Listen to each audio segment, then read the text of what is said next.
All right, DailyHeatChecc Smokecast. Welcome back. Let's start from the one, man. Bianca Taylor, R.I.P. George Floyd, R.I.P. Ahmaud Arbery, R.I.P. This is going to be one of the craziest years that you would ever experience in your life, depending on how young or old you are. And if you're old enough, you'll probably be able to see some recurrences in what's happening in today and what happened in the past. But if you're, just to get to it, I'm touching on the riots, the protests, the outcry. The people had enough. Because I wasn't going to even start the podcast like this, but just since the time I was going, some delays happened when I was going to record the past episode, and I had my notes. Like, if you go through my notes, all my notes was current to everything that was current, say about 3 to 4. Like, I don't want to date this, but, to when the events was happening, you get what I'm saying? You would be able to like, okay, yeah, these all happened within that same week or 2-3 days. So, but then this happened, and I'm like, so just let me recap you right fast. Coronavirus. The nation is about to slowly reopen. Then, once the nation is in the midst of reopening, we have the hideous acts of police force that just continues to happen. And we have the loss of more innocent black lives by the hands of the police. And when this happens, in the midst of the country being in lockdown, the frustration of being told to wear masks, not go out, stores be closed, curfew, social distancing. We have this take place, something that we're trying to really be progressive about. And then we turn around and just see how this country just explodes, or at least in these major cities, because enough is enough. Enough is enough. It's like, when are we going to get to the point that this is going to be enough? And what I'm saying is that these protests that are happening now, I am all for it. I'm all for all the protests, the peaceful protests, even the non-peaceful protests. But let me get to that. I'll make my reasoning in a few. But it's just that when we look at this on a grand scale, it's just, we lost Mike Brown. We lost Trayvon Martin. We lost, I forgot the young man Rice up in Cleveland. Tamir Rice. It's just like the list just keeps going on and on and on. Eric Gardner. It's just like, when is it going to stop? But then when you see the state of the country and you just put the coronavirus lockdown, then you put another more police brutality put on Front Street, and then you just get all this erupting at the same time, and it's like the people had enough. The people had enough. Like, I'm sorry, I just don't know what people are expecting. Because I find myself right now, when it comes to this politics, I think I'm in the center. Because I'm not going to lie to you, I agree with the right wing on a lot of things, and I agree with the left wing on a lot of things. But at the end of the day, I'm still a black man. So when I look at this topic, there's always going to be the bias of, why does this keep happening? Doesn't matter if it's in New York, Minneapolis, Florida, LA. You know what I'm saying? It's just that police brutality, racism is just something in this country that's just being exploited on an open scale right now. And the last 5 years, even say at the turn of the decade, but these last 5 years in particular, we've just seen like the biggest outroar in racism on the front lines, and the media is just covering it. And I can't even lie, this stuff is better than anything on TV. And when I say that, is that they sensationalize everything. They just put it in your face. And that's why when you see the protesters go and they destroy CNN, you can't even get mad, because they're partially to blame. It's one thing if you're covering the news, and it's another thing if you're spreading propaganda. It's just got to be like a line. You can't thread both sides. You can't jump back and forth. You can't play both sides of the fence and not expect you to walk out of this unharmed. You get what I'm saying? There's a lot of people. There's people whose lives are at risk right now. But just to bring it to fruition right here, So America is going through these George Floyd protests. This young man passed away, and I just recently got word on what he passed away for. So just so the people to understand, George Floyd was a black man from the Minneapolis area, and he passed away due to the fact of a police officer putting his knee, excessive force on his neck, somehow with underlying health issues, the excessive force stopping his breathing. He ultimately passed away. So we have these protests now across the nation in major cities, small cities, but in the major cities you're seeing just major exploitation of just this protest on a different stage, on a major level, just way beyond anything you would possibly even think of and imagine. But when you see these protests come out, and it's like, okay, we understand that. We see the police violence, and we understand that. That's why we're mad. But then, why did he die? Why was the police even there? Why was there an interaction with him and the police? So it comes to find out that George Floyd and the gentleman he was with, or whatever the case was, went into a store, tried to purchase something with an alleged, that's all we could say for this point, but let's just say even if it was, an alleged $20, a fake $20 bill. So between that, the store owner went and called the police. The police show up. They have the interaction with Mr. Floyd. They handcuff him. Somehow he gets to the floor, and it escalates to what we know now is this infamous knee into the neck. And then it's just so symbolic with Colin Kaepernick kneeling for the national anthem in the NFL. So we're gonna get to that and just compare the similarities, but just on the simple fact that when you look at it like, okay, this young black man got into this interaction with the police officer, whatever the case is, say he was abrupt, disrespectful, like that's the thing that's why I say I'm in the center, because I can see the right wing and I can see the left wing side. So say like the left wing side, say, he was just talking off, using his constitutional rights, free speech, whatever the case is, F you, the police, this, that, and the third.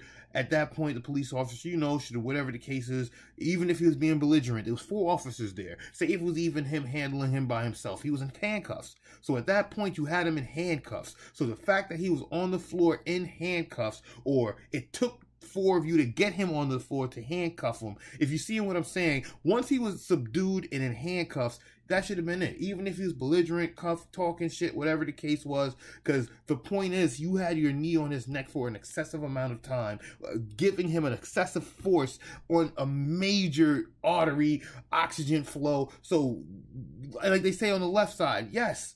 No, you get what I'm saying? This is wrong. But if you looked and flipped and make like a right-wing argument for it, I'm not trying to, but it's like, say there is no right-wing argument. I'm sorry. A black man died for $20. What is your argument there? There is no argument. Even if you're a right-winger. And I tend to lean in the center with my political views. But it's just that, okay, we see this for what it is. A black man dying for $20, excessive force, and it just gives this another moment in history where the police abuse their power, abuse their force, and they prove to us that having this badge they can hide behind, and they are above the law. Because it took at least 2 to 3 days for him to get arrested. Then not even all the officers were arrested. And I find that to be a problem, because if I murdered somebody with 3 of my buddies, we're all getting arrested. You get what I'm saying? Whether it was accidental, with a weapon, excessive force, this is just the law that I've just grown up to know in the United States of America.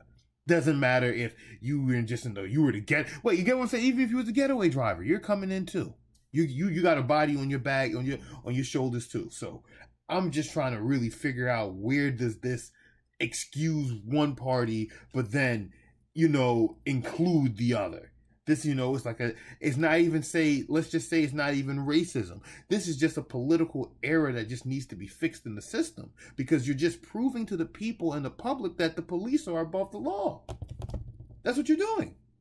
That's what you're clearly doing. You're just giving them the keys to be aggressive, abrasive, forceful, disrespectful, and just do whatever they want with no repercussions on the American people, on the taxpayers, on the behalf of the taxpayers, and then for us to just accept it. No, that's just unacceptable. So to bring it to the protest, yes, go out there and protest. Express your anger, express your stress, express your hatred for the police. It's all right. You know, do it peaceful. I'm all for the peacefulness. Peaceful protests all the way. I'm all for peaceful protests. I'm sorry. I can't, and see, and this is where, like I say, my politics lean in the center.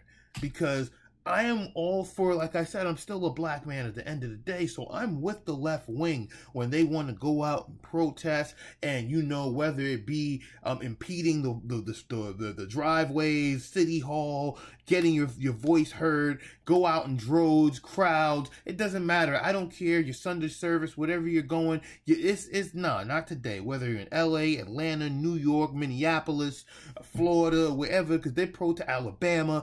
Shout outs to all the freedom fighters all over, because that's what y'all really are right now. Y'all are on the front line fighting for freedom. So shout out to all the freedom fighters on the front line.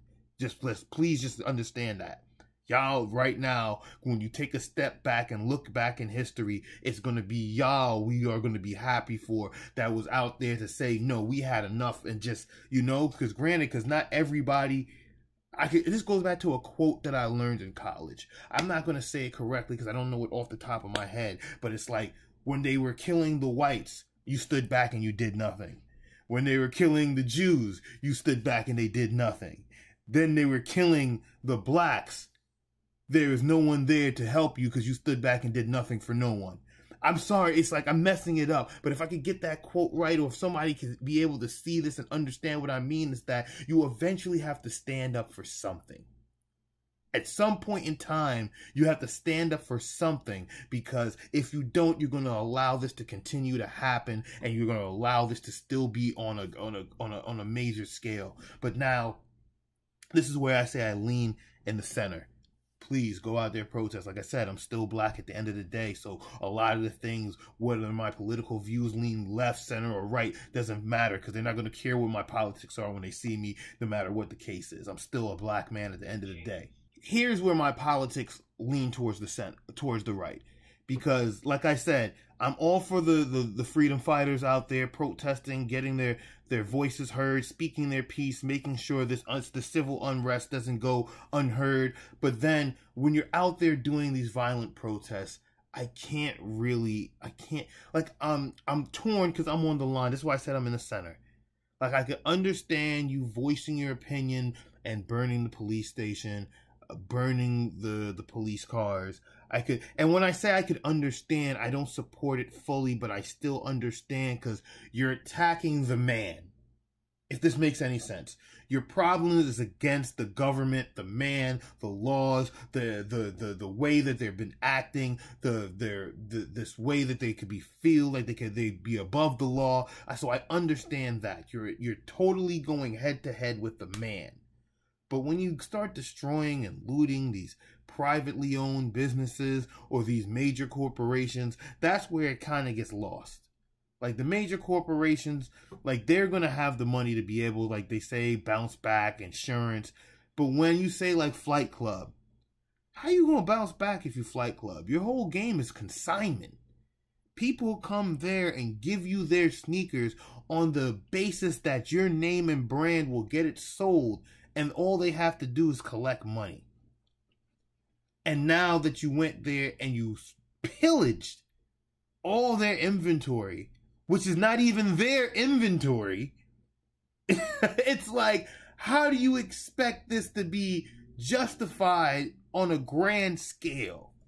Because now I'm over here hurting for the person who, because I'm not going to lie, I'm a sneakerhead myself. So when I see things like this, I'm hurting for the sneakerhead who doubled down, like, look, I'm about to go and flip these, so I'm going to give these to Flight Club and just hope hopefully they flip, or StockX, granted not StockX wasn't included, but you know what I mean. So I feel for the kids or the people who bring their merchandise there on the hopes of making the flip. And I'm hurting for the store owners who created something from nothing, Flight Club. You know, I'm not sure if that's a corporate brand. More than likely it's not. It's probably people who had a dream, who came together independently, made something, built it up, created a brand, and just branched off, because I know they're here on the East Coast, and I know they have one over there on the West. So the point is that when you're destroying independent businesses, that's where I'm like,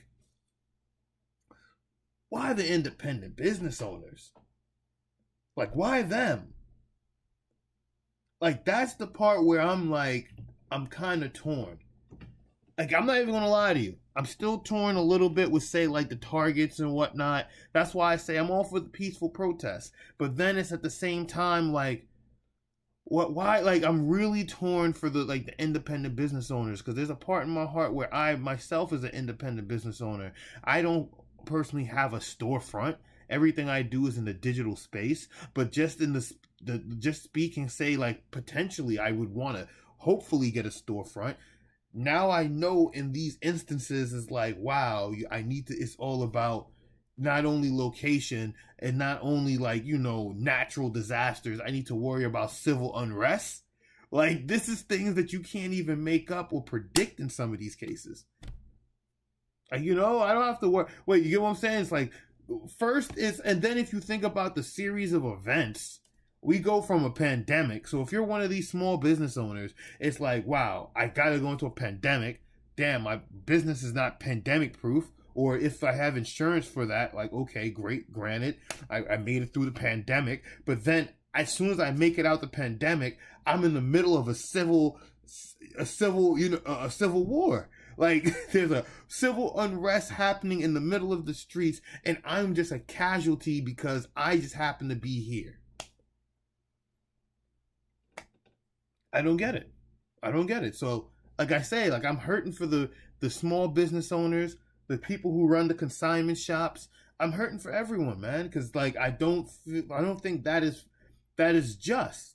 Because I feel like you're just out here just to, like, stir trouble and just, you get what I'm saying, and make a bad situation worse and give a already bad name a worser name. You get what I'm saying? Because this is going to resonate with the wrong people horribly.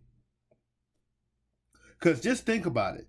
Like, there was a jewelry store owner, say, in Santa Monica, that just lost their jewelry store or just got their jewelry store pillaged. You know, and it's been there like a 75-year business, handed down, whatever the case is. So just think of this like this. Say that small business owner was a supporter for the George Floyd movement, and the police brutality is something that they did not support, and they were against that, and they were with the protest, and they supported everything that you guys were about.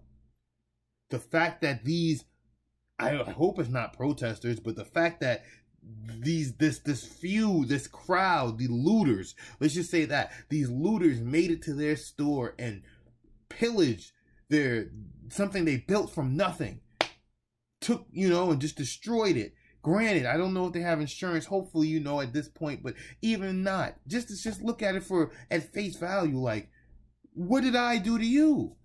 If anything, I support what you're doing. I don't agree with what the police is doing. I don't agree. It's just like, and it's that situation that I think is going to really, really resonate with some of these people. Like, this is not right, and it's going to really draw the fence on some people. Like, yeah, I don't think this is right, but what you're doing to me is not right. But like I said, it has a lot to do with the people being angry. But then that's why I say I ride in the middle.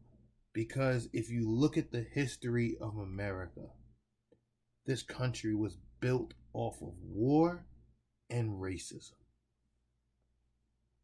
And that is a fact. That is not just me making something up because it sounds good. It's a hot take. No. America, the land of the free, the home of the brave, was built off of slavery. And everything that they have now was fought for through a war. Just think back in 1773, the Boston Tea Party. Wait, I have it here because I actually had to tweet it. I personally went out my way to tweet this because I was like, this is just some of the realest things I'm seeing right now, because people would, because that's why I say this is why I kind of a thread in the middle, because go out and protest, get your free speech on, and now it doesn't want to load up for me. But here, let me pull this up.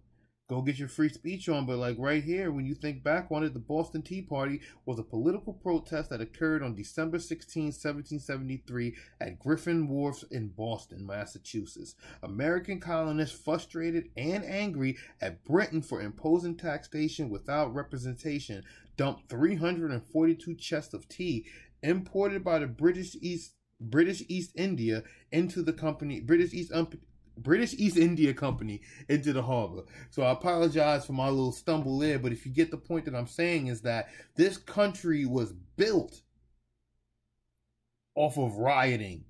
And because if you know, the Boston Tea Party then led to the American Revolution that led to everything that we have now. Like, but the point is that that started the riot that led to the people. First, the people was angry. Then it started a riot that led to them throwing the tea overboard into the sea. That led to the fight that gave us America and the land of the free and the home of the brave, the country that we're able to do this all into today.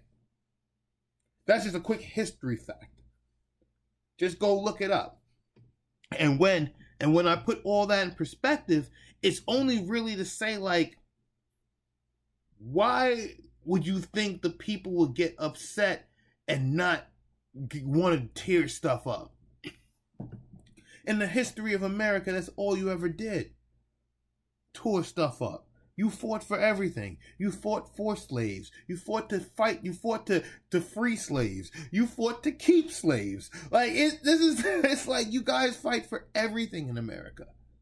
This is just the history of the country. So it's not me trying to look at things from a shallow lens. This is just the truth, and we just have to really accept it.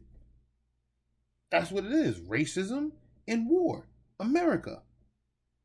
This is America, baby. The tale of two cities. You know, hopefully you're on the side where you could look out your window and just be like, wow, that's a shame. Or hopefully you're on the side that you're on the front lines and you're fighting for what's right to make it a better, more equal place. Because when you look at the whole standful, there's going to be people in the suburbs looking down at what's happening outside. Like, these are some savages. And they're going to be like, they're going to feel like the police should be more aggressive. That's just the truth. They see people looting businesses, looting their businesses, looting companies, setting cops on fire, cop cars on fire, police stations on fire, just going all out. You know, this is just the type of things that people will look at and say the police are being too soft. But then when you turn around, like I said, you can't get mad at when they destroy the police station or the police cars. Like I said, you're fighting the man, the government, because they threw the tea from Britain's tea into the harbor. So burn up the police station and the police cars. That's state provided through the taxpayer dollars. Y'all paying for it anyhow. So y'all kind of entitled to the right to burn it down. So it's just the way that I'm looking at it. It's just kind of crazy. So, like, I don't want to spend too much time on it, but I just personally feel like that's just a topic that we just had to like really hammer in right quick. Because, like, when you see this for what it's worth, it's horrible. It's horrible. And then it's like, wow, we have these protests. They're bringing in the National Guard. They're setting these curfews, and then in the midst of all of this, because, you know, like I said, like I gotta give all my views. I lean left, right, center, because you would have those people saying exactly like what I said. The police are too soft. They need to be more aggressive. And then you'll have the instances where they're only showing you the looting on the media. That's why I said you can't feel bad for CNN when they get destroyed, because if you're only showing the negative and you're not showing when the police are shooting people in the eyes with rubber bullets or hitting people with rubber bullets and people are bleeding from rubber bullets. These aren't like pellets or like, I don't know what when they say rubber bullets, it's just like probably a way to make it desensitize the word bullet. But when you see the footage from people getting hit with these rubber bullets, these aren't something that you're going home with a black and blue and put an ice pack on. You get what I'm saying? Then you see police in New York driving a police cruiser into a crowd of protesters. Then you see, and I think in Scottsdale, Arizona, this police car does a wild U-turn with protesters there, potentially could harm and hit anyone. It's like they're protesting against the brutality, and then in the midst of that, you guys are still being as brutal or even more brutal. What is happening? What is going on? But then when you look at the media, that's why I'm saying this is the tale of two cities. Because when you look at the media, CNN, the ABCs, the Fox News, they're only going to show you the looting, the destruction, the unpeaceful protests. They're going to show you everything negative out there. But when you go to social media or these alternative news outlets, they're going to show you the positive protests, the police brutality, the cruisers hitting people, the police still putting their knees on people's necks despite what happened to George Floyd. They're going to show you everything. People getting pepper sprayed, hitting with batons, all type of wildness. Granted, we still have this side of this faction that's out there looting and causing all this different type of stress and agony. But then at the same time, you still have police that's out there overusing their force, being extra aggressive. And the thing is, they're not showing you this. And then when they don't show you the police being as aggressive as they are now, they're going to have that small faction of people looking at the news who are going to be scared, saying the police need to be more forceful. But despite that, they are forceful. They're probably as forceful or more forceful than ever. I want to see one of them go out there and get hit with a rubber bullet. Not happening. Like, come on. Like, what y'all think this is? Like, for real. I apologize. You know, I just had a lot to get off my chest with that. But it's just sad. It's just really, really, really sad. And then, to make it even sadder, this is going to be one of the craziest years to remember just in a series of events. So if you're someone who's into urban news and events, I only say that because January, what we have, we lost David Stern, the commissioner. We lost Kobe Bryant. February, I think we lose Pop Smoke. Then the NBA shut down, I think towards the end of February. March, the coronavirus hit. April, we all go on lockdown. Then we have the death. No, in February, pardon me, Ahmaud Arbery is murdered. Because remember, that happened months ago. That footage only surfaces 3 months later, and then for the officers to be prosecuted. So don't forget Ahmaud Arbery as well, because I spent so much focus on the George Floyd riots, but I feel like this was an accumulation of all these events put together that the people just said, you know what, we need to go out there and something has to happen.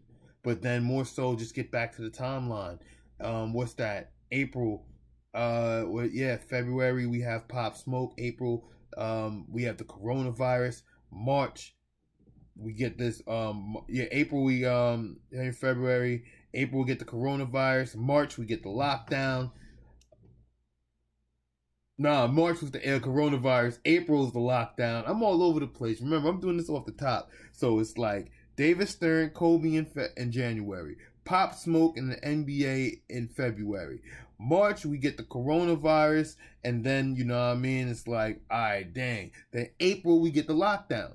Lockdown, the mask, the limited social distancing, you know, like all these crazy laws. May, they start to reopen the economy in some places, and then we have the George Floyd murder and the riots. And then we're about to approach June. Well, when this episode will release, will be in June. But just to look at the series of events that got us to June, it's like, whoa, this is... And now, need I say, I'm just only focusing on some certain major topics that happen and, like, you know, the urban news, and I'm only going off the top. But if I was to come back with a list and just really... like just put it together, you're gonna see like, wow, this was just in this series of months. And don't forget, we lost many iconic legends this year as well too. A lot of legendary singers, actors, so, and you know, just people in general, because coronavirus, let's not forget that, because when I say the coronavirus, it may just seem like I'm just talking the virus itself. No, the death around the world, in America just in general, because, you know, I can't just speak of America, because if you're listening to this wherever you are, this probably hit you worse than it hit us. Say you're in Italy, say you're in China, say you're, you know, it's just like, we got to really be thoughtful here. Then need I forget that? It's like, let's just move to another topic. Cause let me see what else we got here. Cause you know that just took my soul right there. So, you know, let's kind of talk about the country reopening. Cause despite all this rioting and everything that's happening, and I don't mean like despite it, like to push it to the side, we did have a coronavirus. And due to the fact that we do have protesting going on, we should be practicing social distancing. And in the midst of all of that, there is still not a vaccine or a cure. So there is a strong possibility that after these protests are done, the economy in some places are still slowly reopening, we could surely get a second wave that is possibly worse than the first wave. That the fact that, and it will ravage through the inner city and minority community way worse than what they saw initially. And I find that to be very accurate and possible, just due to the fact that you can't protest unless you're in a large crowd. And due to the fact that, yeah, some of these protesters are wearing masks, scarves, there's a large majority of them who are not. There's a large majority of them who are bunched together, looting and doing things that are just not, you know, just. But at the same time, it's like, I could see that being a very true possibility, but I don't want that to be like the undertone of the country reopening. But I do want people to understand that despite this riots and what's happening and the tone of the nation right now, we were just in a coronavirus, and some places, if most places, depending where you are still under lockdown and strict curfew. And depending on where you are with some of these major cities with these protests going on, you have all that on top of even stricter curfew with the National Guard. So it's like this country is reopening, but in some of these places it's technically not open, or it's still very far from being open. And these are still major cities: LA, New York, Atlanta, Minneapolis, I think Florida. So granted, Alabama. So this is not everywhere, but then in the places that it is happening, like, let's just be cautious and conscious of it. Like, yeah, this is still a thing. Like, you know, so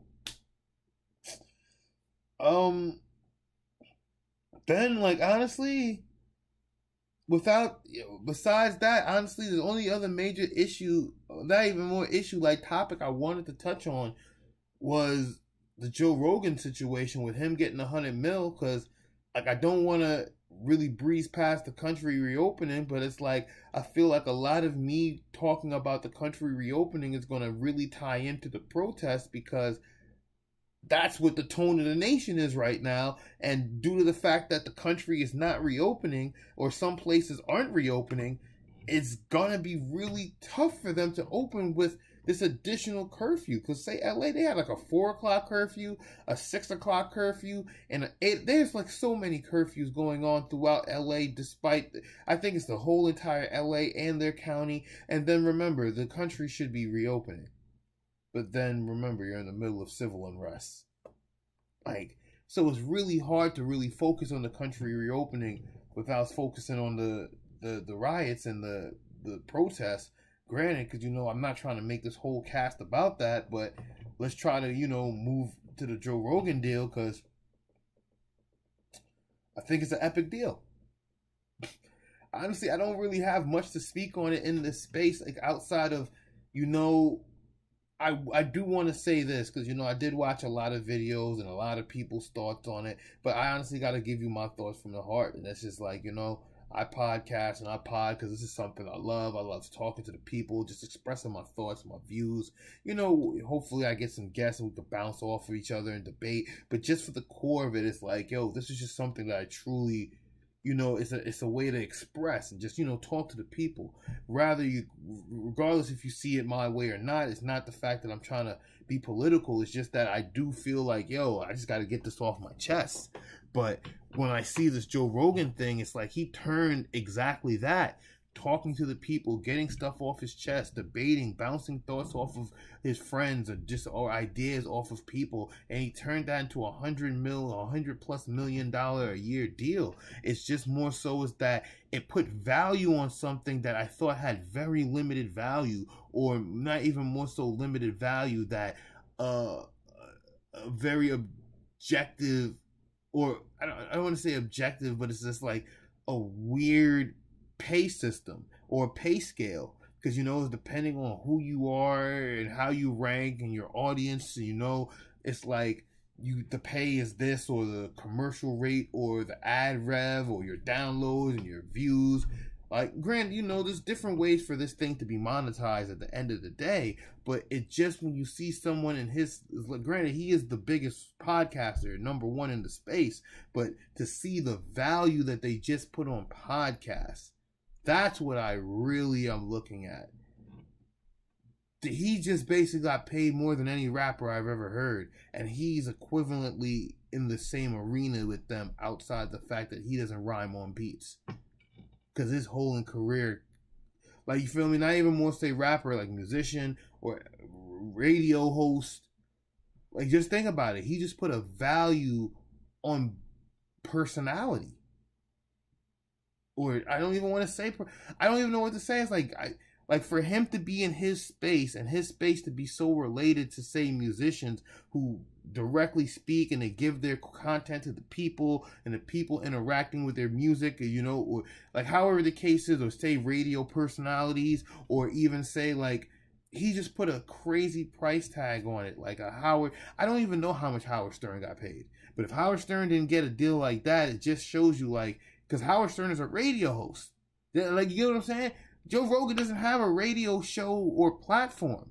He is the platform. He is the brand. So when you see someone take his conversations and monetize, because literally that's all he does, and he says that. He doesn't really go off a script and notes. He just has a bunch of ideas. He might probably go off his head, or just bounce off the conversation, or just go off what the tone of the nation is, or whatever the case may be. But when you look at it, it's like he just really found a way to monetize a conversation. And when you think of that, it's like if you have really good conversations with your friends, whether it be political, non-political, musical, or whatever it is, or you guys just share common interests, and you just see somebody get paid $100 million for having conversations. Granted, these are conversations he built up over 10, 11 years. So this is not just regular somebody who just woke up, walked out, and just started getting it done. And and he just doesn't have regular conversations with regular people. So there's a value to what he brings to the table. But at the same time, just knowing that he was able to put a value like that on it, it's just, the world, it's just right now, it's just really, it really makes me want to say the creator is king. Content is king. Find your space, own your space, create your work, own your work. There is no better time to own your work. And this is a fact. It doesn't matter what you do, what it is, whether you do graffiti, you draw, you're an artist, you're a musician, you're a writer. There's no better time right now to own your work. Make a lot of it, make a lot of good work, put it out there, make sure that people can get to it, make sure it's highly and readily accessible, because you don't know what you might have, because your creativity in some way, shape, or form may be that valuable to someone, And that's the crazy thing, because if they're going based off of branding, his brand is worth it. If they're going based off of personality, his personality is probably worth it, because he's this UFC guy, comedian, fear factor, you know, hunter, alpha male. So there's a lot of that like in there. So if you're a person who likes that, yeah. And if it's going for creativity, it's like, yeah, he creates amazing content with the people he's able to get on his show, whether it be through friendships or PR. It's just amazing. So I commend and salute everything he does. And, you know, I'm a fan of the show, so of course I'm not going to be one to be a hater, but just to see the value that he was able to present and put on a platform or on a category, on a growing category at that, because 10, 11 years ago, when I'm pretty sure when Rogan started, podcasting was like something people looked and laughed at. Like in the last 3 to 5 years, podcasting has just skyrocketed. It's almost like the quintessential thing to have in any media brand circuit or whatever you're doing. You got to have a podcast. So look, I don't want to spend too much time on it, because there's plenty of videos out there breaking it down in depth, in detail, showing you why it was a great or not a great deal. But it's just really like, yo, shout outs to that. The creator and content is king. But with that being said, The Tale of Two Cities, this one we're going to hang it in there. I'm probably going to double back at the end of the week and give you another cast. Hopefully nothing major like what happened with these protests and riots take place, because, you know, that would stop it up and, you know, cause me to delay it. But with that being said, you know, hopefully I'll have another one for you at the end of the week, an update, you know, just more positive, somber tones, and we can get to a better place as far as where the country is, the opening of the country, coronavirus. We just start talking other stuff other than what's going on. But I definitely had to give this the voice and the time, because there's people out there that are unhappy, and I can understand why, because they had enough. The country's had enough. But with that being said, keep it peaceful, keep it positive, and we're out.